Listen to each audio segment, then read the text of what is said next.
Welcome to lesson 14 of Learning New Testament Greek. In this lesson we will do John chapter 1 verse 13, and we'll also go back to do verse 3, which will mean that we've now covered every verse from verse 1 up to verse 13, and in subsequent lessons we'll carry through to the end of John's prologue, which is verse 18. So here it is, John 1:13a, the first part of John 1:13. Hoiuk ex hematon ude ek thelematos sarkos. Letter by letter translation is here, and the word by word translation is here. Who, not from bloods nor from will of flesh. So this hoi is again who, the relative pronoun, as we saw in the grammar sheet by Mons. Uk ex hematon. So hematon is a new word, and it means bloods. The on ending we're familiar with, the genitive plural ending, and it goes with the ex. Hematon gives us several English words. We have hemophilia and hemoglobin, which is found in red blood cells, and hemophilia, a disease of uncontrollable bleeding. So yeah, this word has come into several English words. Now ude is a combination of u and de. So we've met both those words before. The first approximation meaning was not, but. And in this case, working as a unit, it means nor.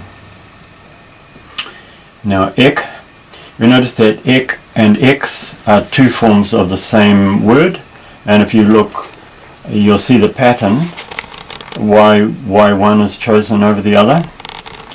The reason is that when the next word begins with a vowel, we use ex. When the next word begins with a consonant, we use ek. Ek thelematos sarkos. So thelematos is will, and sarkos, that's a genitive ending, and it means of flesh.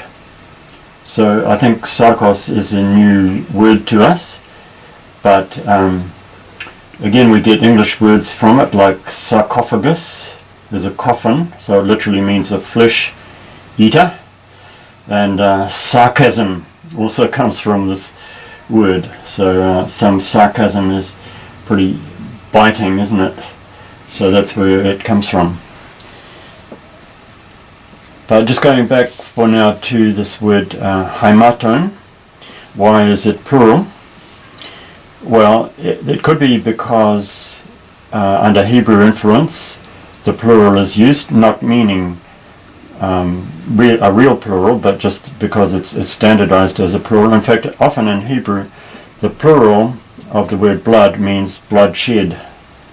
So that's not really the case here, but it's still possible that it's just meaning blood, singular. And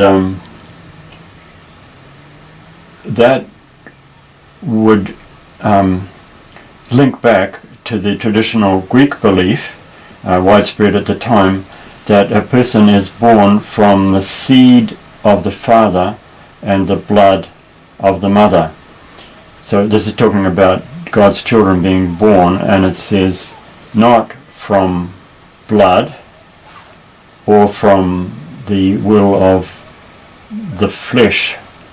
So not in that case, not from blood would mean is referring to the mother's side of the ancestry. Or if it is bloods plural, then it would refer perhaps to the Hebrew belief that a new baby is created when the blood of the father and the blood of the mother mingle. So we really can't decide between those two. But the interesting thing to notice about both of them is that in order to understand this verse, we need to step out of modern scientific ideas about conception of babies and into an ancient worldview to understand it. Some people try to align the Bible with modern science all the time, but all they succeed in doing is preventing themselves from understanding it properly. So we can't worry about whether this is agreeing with modern science or not, and we shouldn't try and do violence to it by trying to make it agree with modern science.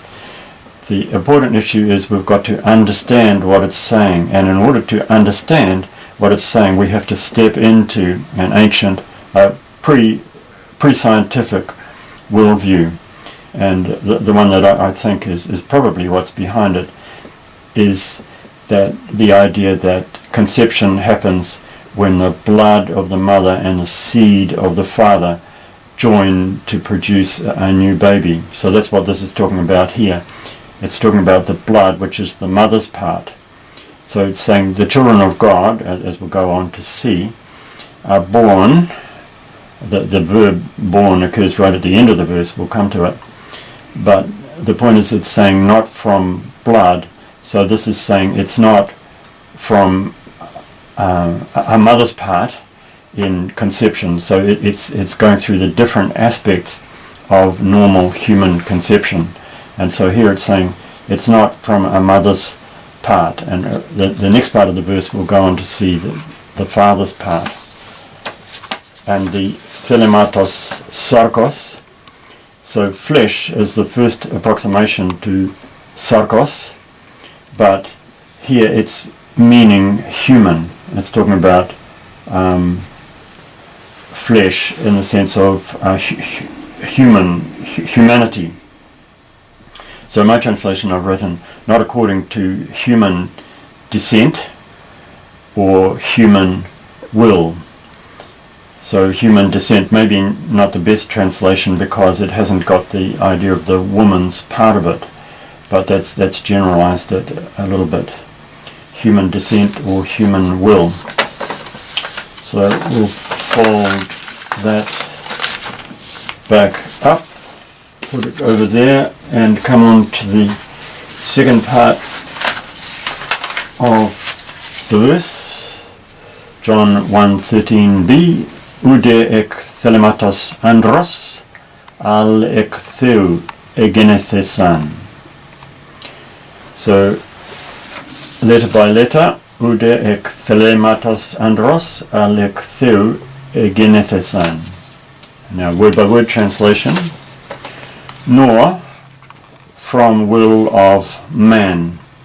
So andros means man, and usually it means the male.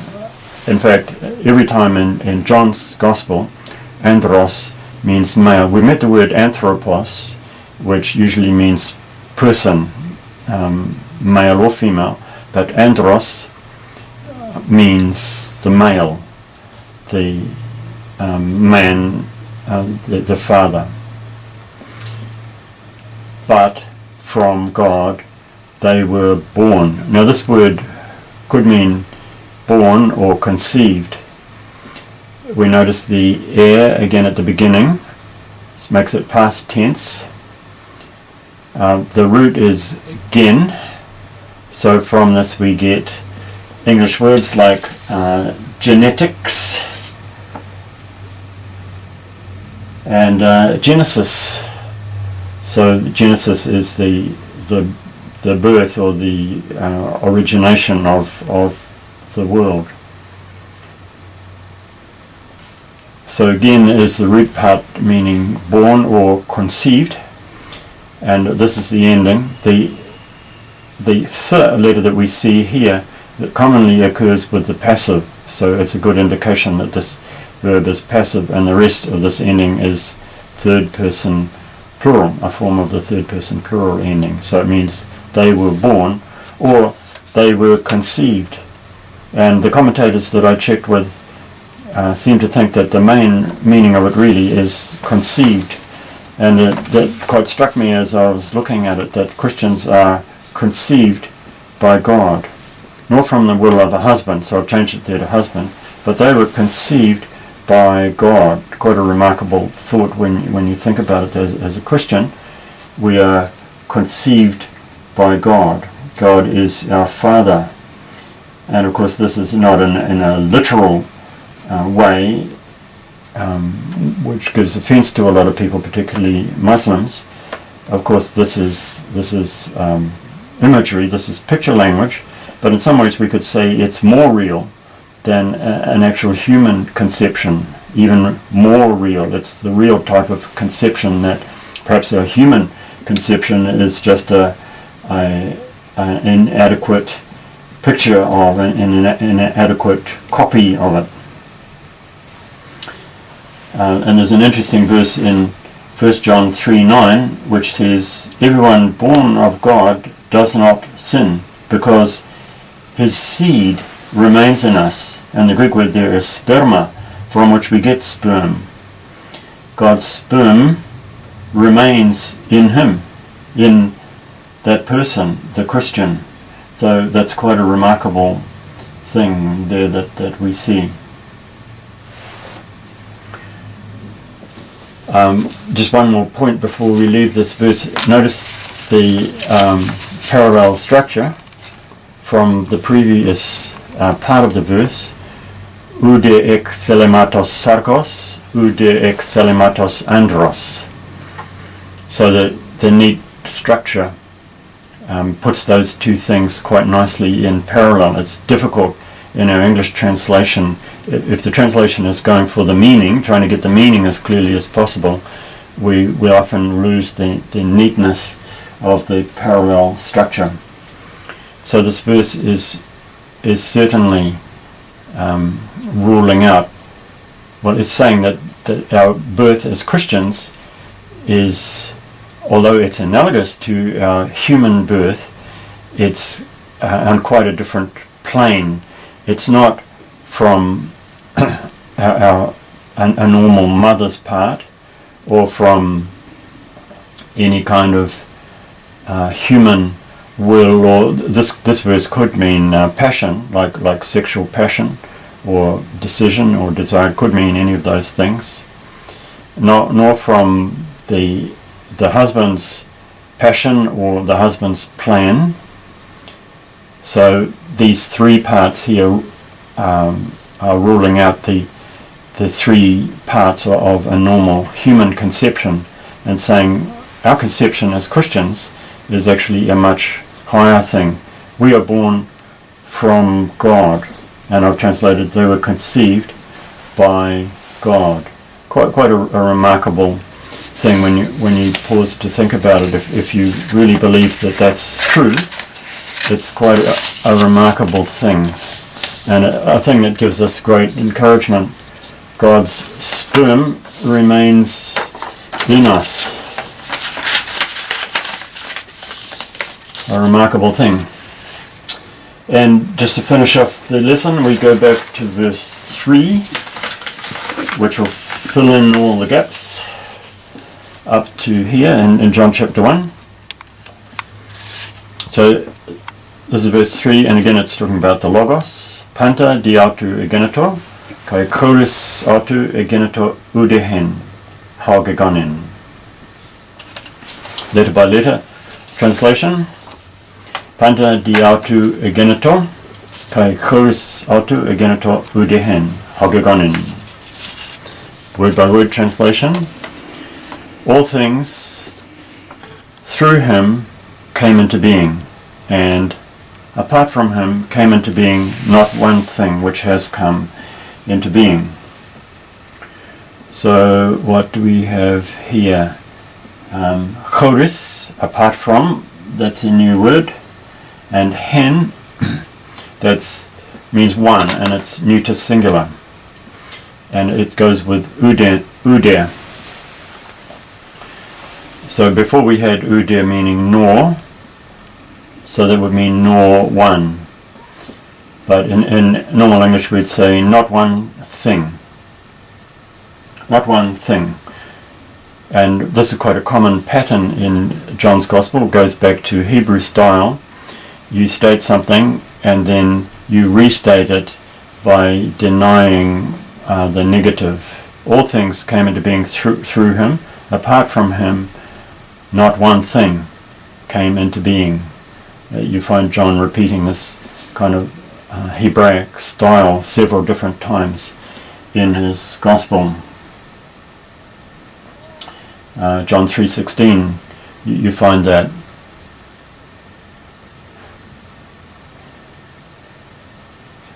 Me apaletai aleke, they may not perish at the end of John 3:16, so that they might not perish but have eternal life. Not perish but have eternal life. So in that case the negative first and then the positive. It's one of several other examples where John emphasizes his statement by giving the positive and then negates the negative.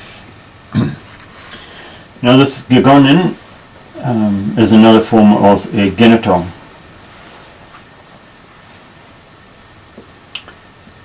Which has come into being, not one thing which has come into being. This statement corrects two false beliefs of the time, which John is obviously targeting. One false belief is that matter is eternal. So he's saying everything came into being. He's talking about a particular time in the past, the time of creation. And the second wrong belief he's targeting is that angels or other heavenly beings had a part in creation. It says, apart from him, nothing, not one thing came into being. So he created everything.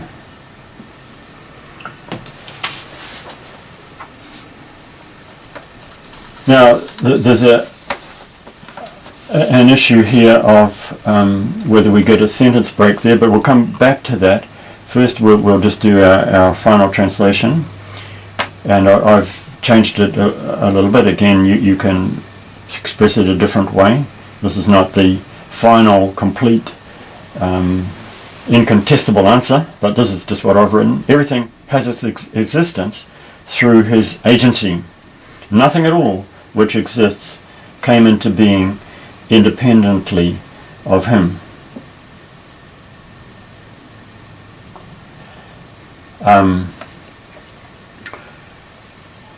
Here's an issue. This is the simple past called the aorist, indicated by the E at the front, and this one is another form of the past which is called the perfect, or sometimes in English it's called the present perfect.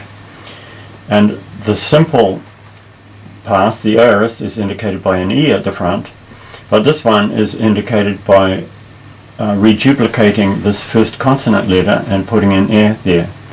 So this ge at the beginning indicates that this is a perfect or a present perfect tense. So that's why I've written here, not one thing which has come into being.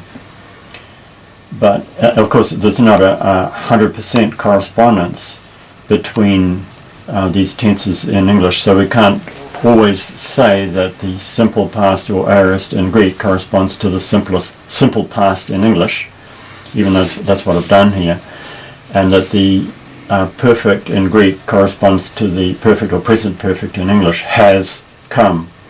So that's what I put here in this word-by-word translation to indicate the form of the Greek. But when I came down to doing the translation here, well, yeah, I changed it a bit, didn't I? Came into being. Yeah, I took out the has and said came into being. I've said it only the once.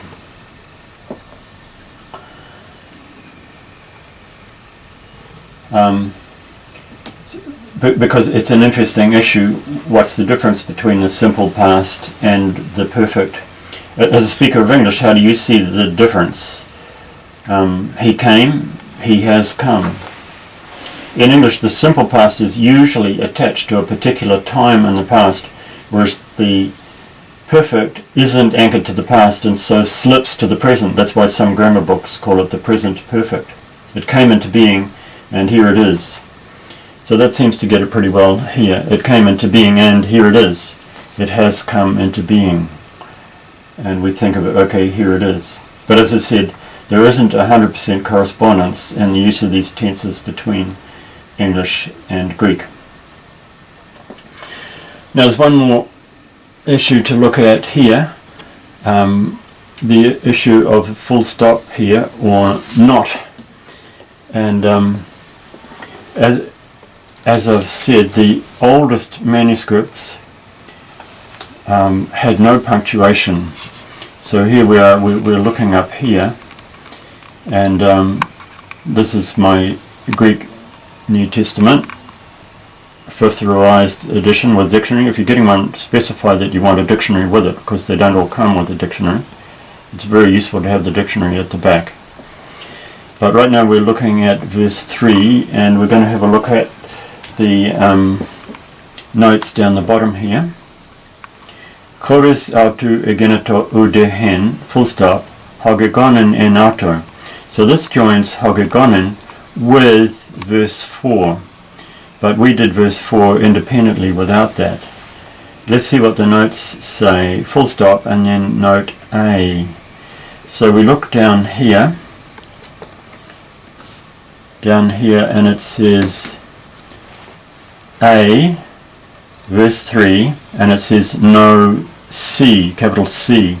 And I think when they say C, they mean colon, which would indicate a sentence end, but I just think of it as cut. So say no cut, and then it gives all these versions and translations which have no cut there, in other words, no full stop. And for example, the NRSV and the little mg means margin. But then the double line here indicates the alternative, and the alternative is as the text. In other words, having the full stop here and no break there. And that's the G in Good News Bible margin, and these other ones as well. What these versions are is given in the introduction here, page 56 star, and that gives what the different versions are, the abbreviations. So as you can see, the versions are divided about it, but I've chosen to take it with no break there and the break here, so that I'm taking it differently from what this text indicates. We've joined them all together. Chorus autu egeneto udehen hogegonen. So that's what I've written here. Nothing at all which exists came into being independently of him. Apart from him came into being not one thing which has come into being. So we're taking this as which, and we're joining it. I've taken away the full stop there, and I've just joined it. But we can't be totally sure about what John really intended, but that's the way that I've taken it. So there we are. Panta di autu egeneto, kai chorus autu egeneto udehen hogegonen. So that's quite an important truth for us to know today too, that everything that we see came into being through God. The belief that the universe is eternal was shared by Western scientists and philosophers from Aristotle to Einstein, and it was quite a shock to Einstein to discover that the universe was expanding, which implied that it had a beginning, and that was the Big Bang. And at first Einstein tried to fiddle his equations to cancel that out, but then when he realized that it was a fact, he had to make quite a mental adjustment to accept the fact that there was a time when the universe came into being, and that's exactly what this is saying. Panta di autu, and this tells us who did it. It was God. Everything came into being through him. Apart from him, not one thing came into being. Not one thing that exists came into being. God created everything at a particular point in the past.